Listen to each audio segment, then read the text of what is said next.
Welcome to Stealth Tech News. Don't forget to like and subscribe.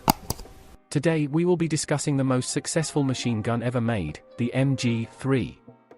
The Rheinmetall MG-3 is one of the most successful machine guns in the world today, and remains in production and widespread service more than 60 years after it was first adopted.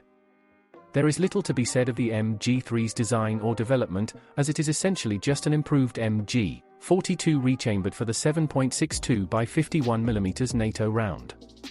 The Milligram 42 had been the most innovative machine gun of World War II, arguably the most successful, and it was one of the most feared weapons in the arsenal of the Axis. For its blistering rate of fire, US troops knew the Milligram 42 as Hitler's buzzsaw, the Russians called it the linoleum ripper, and German troops called it Hitler's bone saw. It had twice the rate of fire of most other machine guns in use at the time, but was still easily controllable, and boasted the first quick-change barrel ever seen on a battlefield. The consensus of historians is that the MG-42 was the best machine gun of World War II, and there are more than a few of these authorities who still consider it to be the best ever made. After the war, nearly every army in the world wanted surplus MG-42s, or other weapons with many of the same qualities, and it inspired the development of the MAG-58, the PK, the M60, the AAT-52, and countless others. When the decision was made for West Germany to rearm in the 1950s, they reintroduced the MG-42. NATO allowed this as an interim measure, but required West Germany to adopt the 7.62 by 51mm NATO cartridge as their standard rifle round. Rather than importing a completely new weapon, or developing one from scratch, West Germany simply put the MG-42 back into production in the new 7.62mm NATO chambering. The resulting weapon went into service in 1958 as the Milligram 1, which was further reinforced by the MG-2 Milligram 42s built in World War II, that were factory rebuilt to fire 7.62mm NATO. However, even these were stopgaps for a second-generation MG-42 with several improvements, whose development was not yet completed by that time. This new weapon was adopted in 1959 as the Milligram 3. This new weapon greatly impressed the other NATO nations, many of whom adopted it, some very quickly. Even the US, the UK, and France trialed the Milligram 3 in its early days, though ultimately none of these three nations adopted it. The MG-3 has an unusual, fishtail-shaped buttstock with a buttplate curved inward, the top of which extends backward to rest atop the user's shoulder. The receiver section is long and rectangular, with a distinctive long, shallow gradient on the cover section that slopes toward the buttstock. It is hinged in front, and the entire receiver cover opens to facilitate loading. The weapon is fed by a belt that normally hangs freely from the left side, though a rectangular box or round drum may also be attached. A submachine gun-style pistol grip and trigger group are located underneath the middle of the receiver group. Of course, a simpler way to describe the layout of the MG-3 is that it looks almost exactly like the MG-42. The barrel is surrounded by a long, narrow, rectangular, and heavily ventilated jacket, the right side of which is a panel that swings open to allow access to the barrel.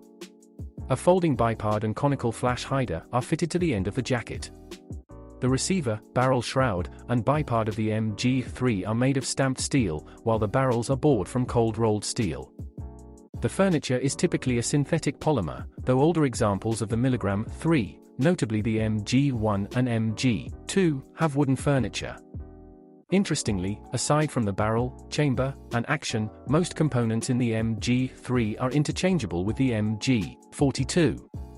The MG-3 is not a selective fire weapon. The only fire settings are safe and fire, and effectively producing short bursts or single shots depends solely on the shooter's skill. The safety is a crossbolt type, which is switched on or off via a button-like switch.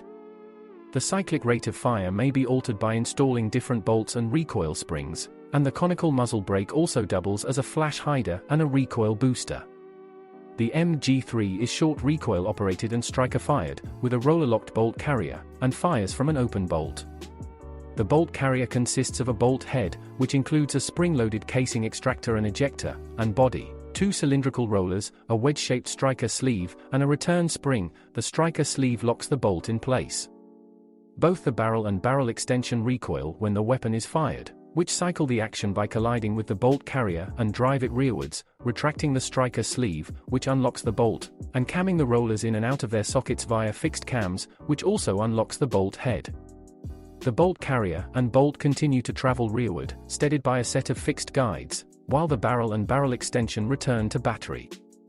As the bolt returns, the breech camming surfaces and the surfaces of the striker sleeve force the rollers outward, locking the bolt head securely into the barrel extension.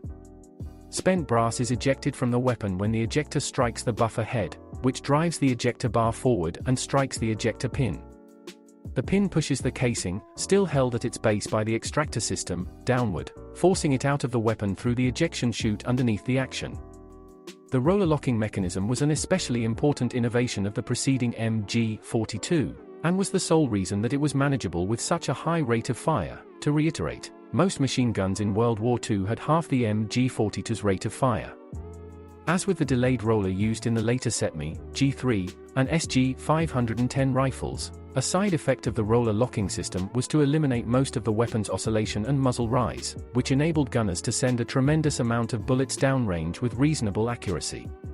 The number of users of the MG-3 is even greater than the number of bullets it can fire within the space of a second, and over 30 nations have operated it. These include Argentina, Australia, Austria, Bangladesh, Brazil, Canada, Cape Verde, Chile, Cyprus, Denmark, Estonia, Finland, Germany, Ghana, Greece, Iceland, Iran, Italy, Lithuania, Macedonia, Mexico, Morocco, Myanmar, Norway, Pakistan, Poland, Portugal, São Tomé and Príncipe, Saudi Arabia, Spain, Sudan, Sweden, Thailand, Togo, and Turkey. Most of these still use the mg-3, although several, Germany included, are beginning to phase them out of service.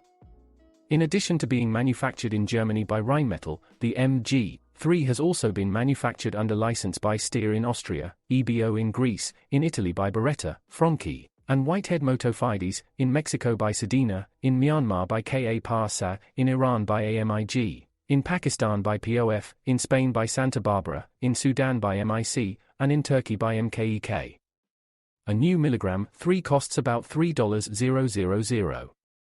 Thank you for listening to Flight Tech News. Don't forget to like and subscribe.